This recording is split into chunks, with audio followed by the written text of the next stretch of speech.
Hi, everybody. Welcome back to Learning Curve. This is episode 3, and I'm your host, Christy Joe. Today, we're talking about dark matter, which sounds a little intimidating, but I promise it actually isn't. There's not a whole lot to tell you guys because there's not a lot that we know about it. So, let's start with some basic definitions. Matter is all the stuff: the planets, the stars, you, me, your pets, your kitchen counter, the food you eat. Matter is just stuff. And all matter has mass. Mass is how much space something takes up. Pretty basic, right? This is not going to be that scary, guys. So what is dark matter? If we know what matter is, it's pretty easy to understand what dark matter is. Dark matter is simply the stuff that we can't see. And the reason that we can't see it is because it doesn't interact with light in any way. And as human beings, our senses rely on items interacting with light for us to be able to sense that they're there. So how do we know dark matter is a thing?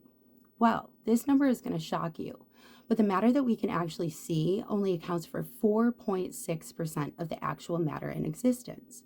And the reason that we know this is because of gravity. So, all matter takes up space. It creates mass. And how much mass there is determines how much gravitational pull there is. So, looking in outer space, there's a lot more gravity than there should be. And the reason that we know this is because the planets on the outside are spinning so quickly that if some gravity didn't exist, they would simply fly away.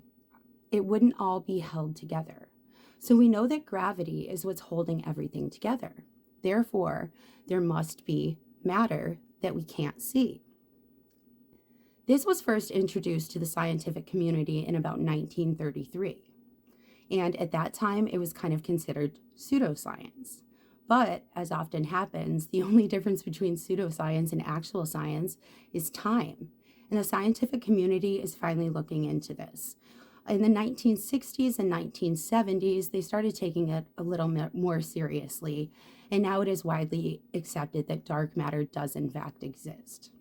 So, what is dark matter made out of? That's the part scientists actually don't know yet.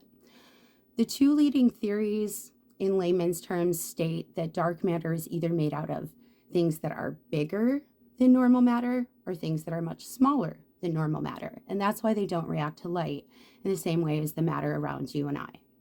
So again, the matter that we see only accounts for 4.6% of what's actually out there, which is really quite humbling and reminds us that maybe we don't know as much as we think we do about everything. Now, I am going to leave you guys with one final thought, which is my favorite theory, which is, of course, the sci-fi theory on what dark matter is made out of or how it exists. And that's that we are living in the midst of other dimensions and other galaxies.